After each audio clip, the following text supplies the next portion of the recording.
अरे आई, अगं हल्ली मी ना एका गमतीशीर माणसाला भेटतोय. बर, म्हणजे मी त्याचं गूढ गृहस्थ असं नाव ठेवलंय. गूढ गृहस्थ म्हणजे?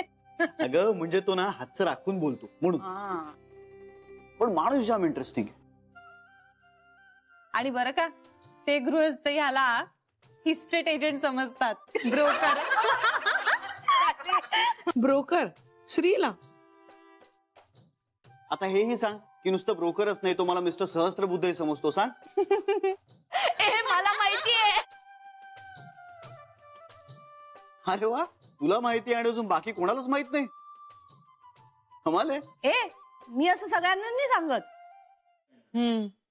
मी नाही सांगत. दरवेळी नाही सांगत. मग पुढे सांग ना. ब्रोकर समजला मग? अगं मग मला म्हणाला, मिस्टर सहस्त्रबुद्धे मी तुम्हाला डिस्टर्ब तर करत नाहीये ना?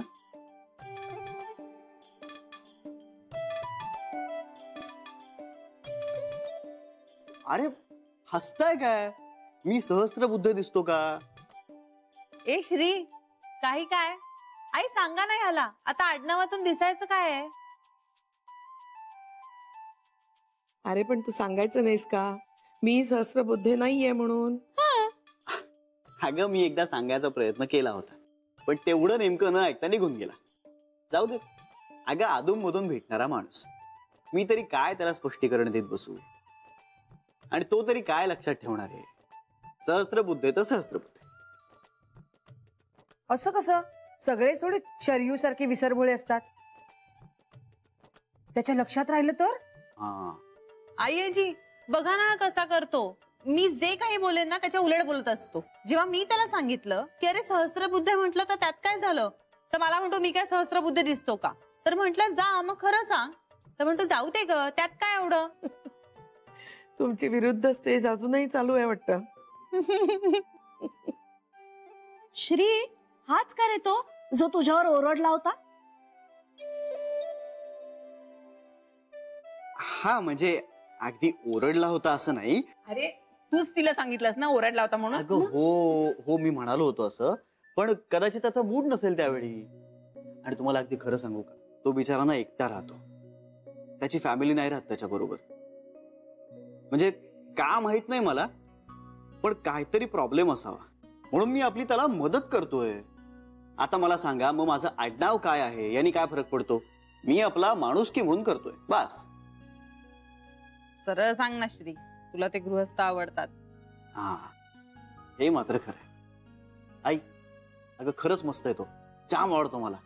आणि बाय द वे त्या माणसालाही असंच वाटतंय की आमच्यामध्ये काहीतरी कनेक्शन आहे.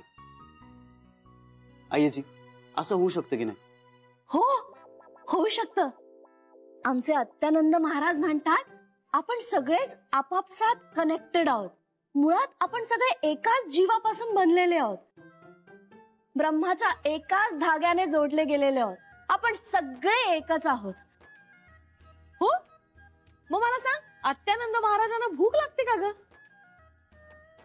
हो म्हणजे काय, आणि गोड तर इतकं आवडतं ना त्यांना. आश्चर्य आहे. म्हणजे आपण सगळे एकच आहोत, तर आपण जेवल्यावर त्यांचं पोट भरलं पाहिजे नाही का? करेक्ट आहे. ते तसं नसतं. ते वेगळं आहे. ज्याची भूक त्याला लागते.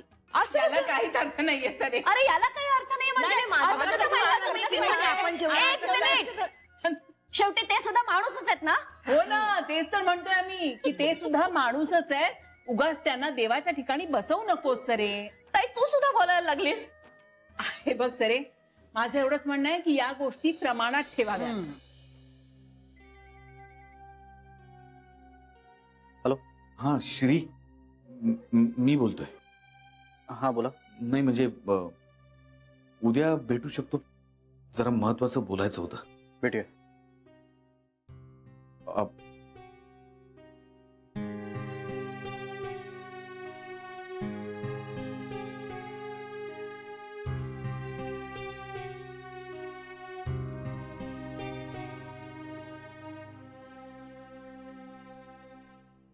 तर तुझं चुकतं. नाही, माझं अजिबात चुकत नाहीये. मी बरोबर बोलते. अत्यानंद महाराजांच्या बाबतीत तुम्ही नेहमी असं करता. आणि कोणत्याही माणसाला 100% शरण गेलं तर आपली विचारशक्ती बंद व्हायची भीती असते. विचारशक्ती सरूची आणखीन काय राहिले बंद व्हायची? बरं, बरं.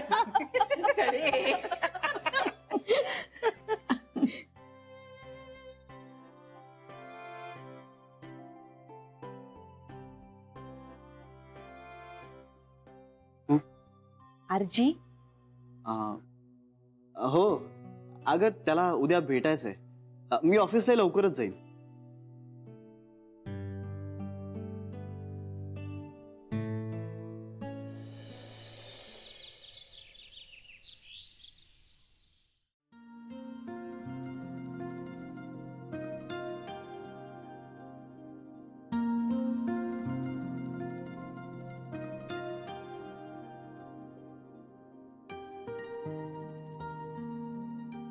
जान्हवी, अरे आई,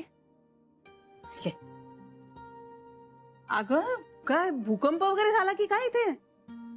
नाही बघा ना, माझ्या मोबाईलची बॅटरी डाऊन झाली आणि मला चार्जरच सापडत नाहीये.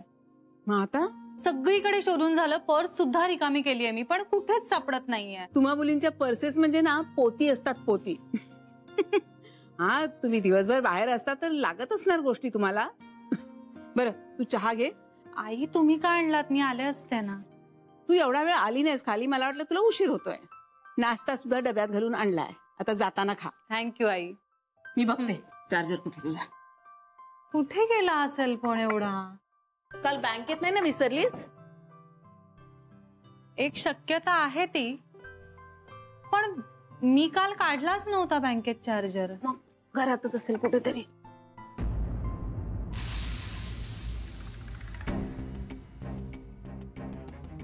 तरी मला श्री नेहमी सांगत असतो की एक स्पेअर चार्जर ठेव स्वतःकडे, पण ना माझं राहूनच जातं नेहमी.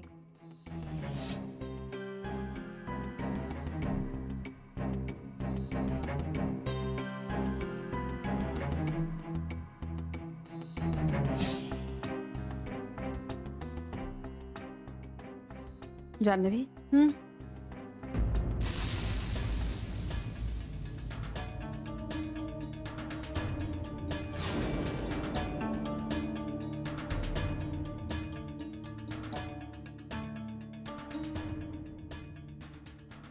ही चेन तुझ्याकडे कशी आली?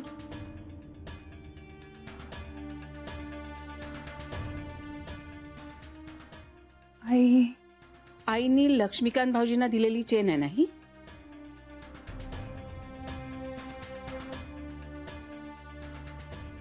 मग ही तुझ्याकडे कशी आली? शरयू ना? नाही नाही नाही, छोट्या आईंनी नाही. मग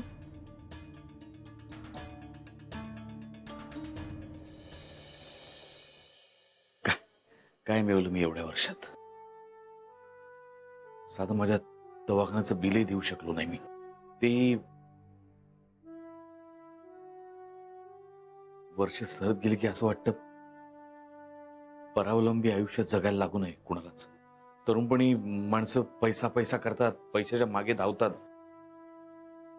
मला वाटायचं कशा करता येत सगळं. छोटंसं आयुष्य आहे, मजा करावी, खावं प्यावं, मस्ती करावी. पण मग हे असं औषध पाण्याचे पैसे सुद्धा दुसऱ्यांकडनं घ्यावे लागतात.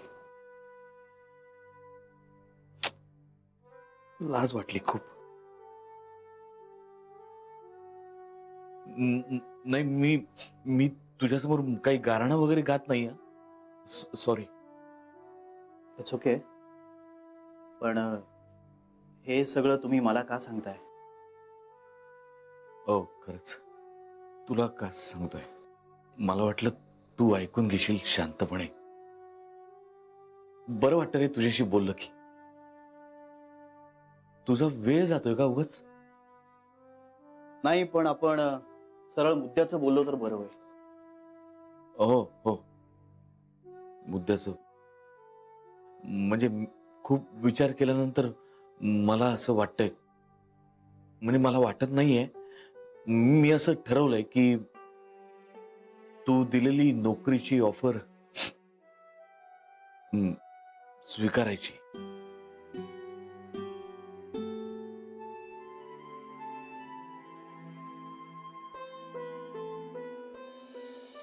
जान्हवी, अगं काय केलंस हे? आई मी अडकले हो या सगळ्यात. हल्ली केले म्हणजे मी मुद्दामून नाही केलं काही, पण श्रीला माहितीये? अगं श्रीला हे कळल्यावर काय होईल याची कल्पना तरी करता येते का तुला? खूप भयंकर काहीतरी होईल. आई मला माहितीये हो, पण अगं मग का केलंस तू हे? आई मी 2-3 वेळा त्यांना स्पष्टपणे सांगायचा प्रयत्न सुद्धा केला. दरवेळी असं काहीतरी घडत गेलं की माणुसकीच्या नात्याने का होईना पण मला करणं भाग होतं. अगं पण श्रीला पटणार आहे का हे? तो इतक्या टोकाचा तिरस्कार करतो त्यांचा की तू कितीही घसा फोडून सांगितलंस ना तरी त्याला पटणार नाहीये आणि आवडणार तर अजिबातच नाहीये. अगं आईना कळलं ना तर त्या तर नावच टाकतील. नका ना असं बोलू. पण हे खरं आहे जान्हवी, बरं नाही झालंय.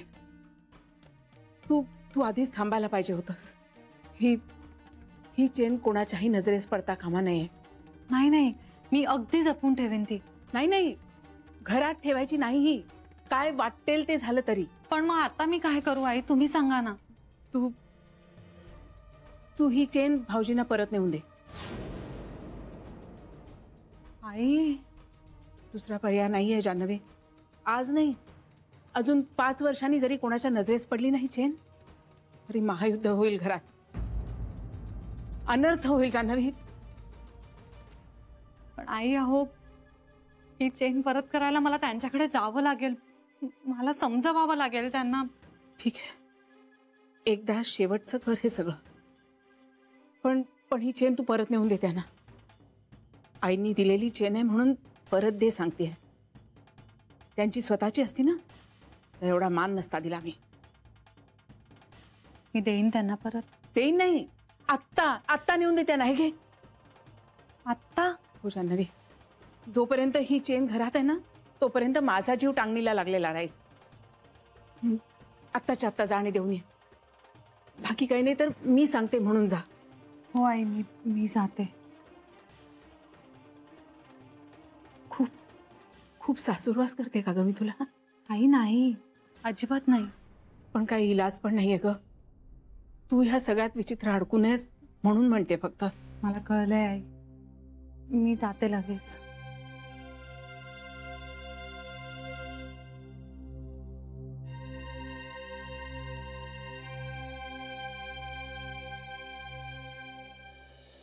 हे बघा, तुमच्याबद्दल जसं काही मला वाटत नाही तसंच तुमच्या विरुद्धही काही नाही. हा म्हणजे हे नक्की की तुमच्यामुळे आमच्या घरातल्या सगळ्यांना प्रचंड त्रास झालाय याचा राग नक्कीच आहे. पण एक माणूस म्हणून तुमचं काही वाईट होऊ नये असंही नक्की वाटतं मला. हा पण छोट्या आईविषयी असं नाहीये. छोट्या आईवर माझं प्रचंड प्रेम आहे, जीवापाड. आणि म्हणूनच ती तुम्हाला सतत भेटत राहिली ना की टेन्शन मध्ये असते, स्ट्रेस मध्ये असते आणि त्याचा परिणाम सगळ्या घरावर दिसतो. घराची शांतता जाते आणि हे सगळं नकोय मला. म्हणूनच तुम्ही छोट्या आईशी कुठल्याही संपर्कात राहायचं नाही. या सगळ्यात तुमचं नुकसान नक्कीच होणार नाहीये. अगदी व्यवस्थित काळजी घेईन मी, म्हणजे माझ्या मित्राची कंपनी. पण ह्या सगळ्या बदल्यात तुम्ही छोट्या आईला मोकळं करायचं. तिच्याशी कुठल्याही प्रकारे संपर्क ठेवायचा नाही.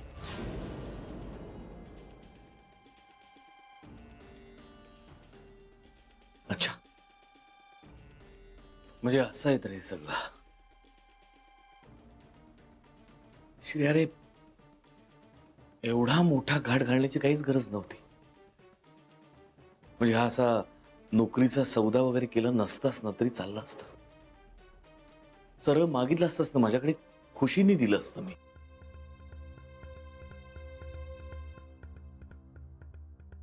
शहराचं आयुष्य छान राहणं जितकं महत्वाचं आहे ना तितकंच महत्वाचं आहे माझ्या आईला मानसिक शांतता मिळणं. शहरात तुमच्या बरोबर सुखात राहीलच, खात्रीच आहे मला. एक्झॅक्टली. तसंही तिच्याशिवाय तुमचं काही अड्डार नाहीच आहे. तुमच्याकडे ऑप्शन आहे, नाही का? तुम्ही म्हणजे मला कळलं नाही तू काय म्हणतोयस. एनिवे त्यांना काय फरक पडतो.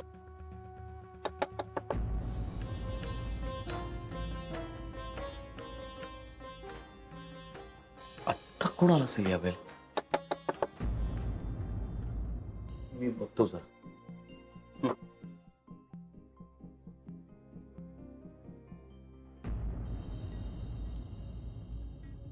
अहो ऐका, मला ना फक्त ती चेन द्यायची.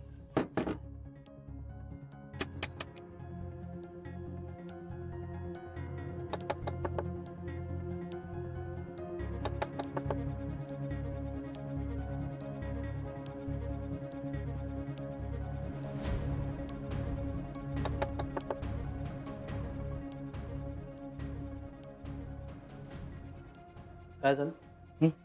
नाही, काही नाही, काही नाही.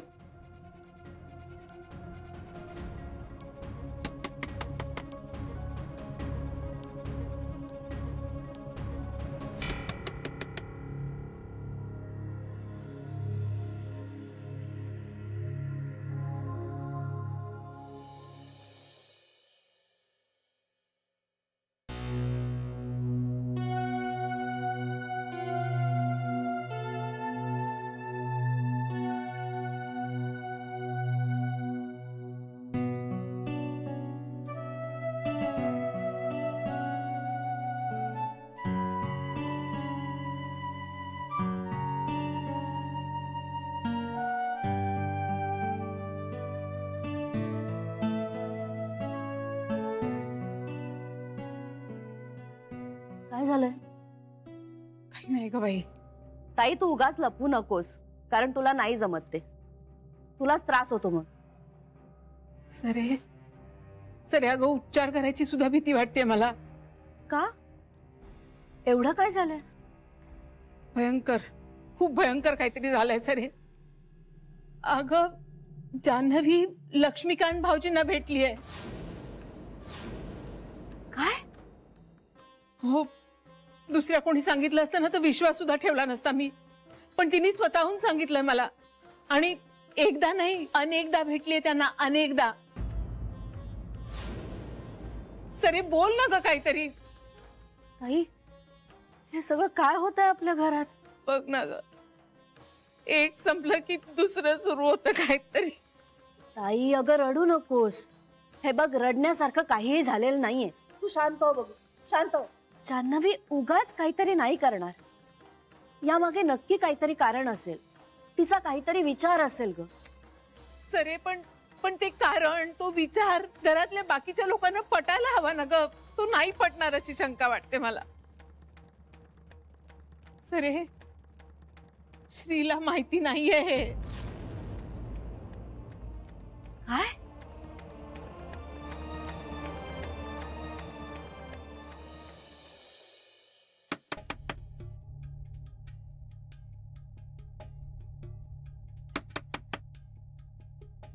अहो दार वाजवतंय कोणीतरी. नाही, कुणी नाही, कुणी नाही. अहो कोणी नाही कसं? बाहेर आहे कोणीतरी, उघडा ना. नाही, मी सांगितलं त्यांना जा म्हणून. हो हो, पण जे कोणी आहे ते गेलेलं नाहीये अजून. थांबा मी बघतो. नाही नाही नाही, तू कशाला? अरे सेल्स गर्ल आहे. हो, पण मग दार उघडून सांगा की काही नकोय. हो मी सांगतो. तू आत थांबतोस का? आत आत? हा आत कसं? हा आत. पाणी पाणी पाणी हवंय मला. देतोस का प्लीज? पाणी देतोस प्लीज? हा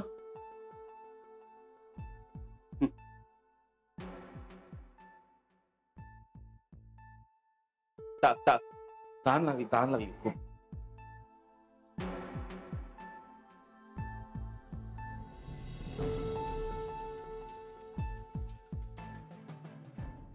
काय चाललंय तुमचं? जान्हवी तू आत तू जा. हे बघा मी जातेच आहे. मी फक्त तुम्हाला हे बघा, ही चेन परत करायला आले. ही मी माझ्याजवळ नाही ठेवू शकत. मी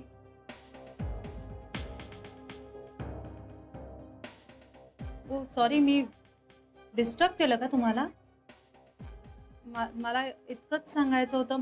ही चेन मला माझ्याजवळ नाही ठेवता येणार. हे घ्या. तू जा आत्ता जान्हवी. हो मी जातेच आहे, मी लगेच जाणार आहे. तुम्ही ही चेन तुमच्या हातात घ्या बघू आधी. ही घरात नाही चालणार आणि जर श्री आणि आयजींना कळलं तर माझी वाट लागेल. तुम्ही प्लीज ही घ्या तुमच्याकडे आधी.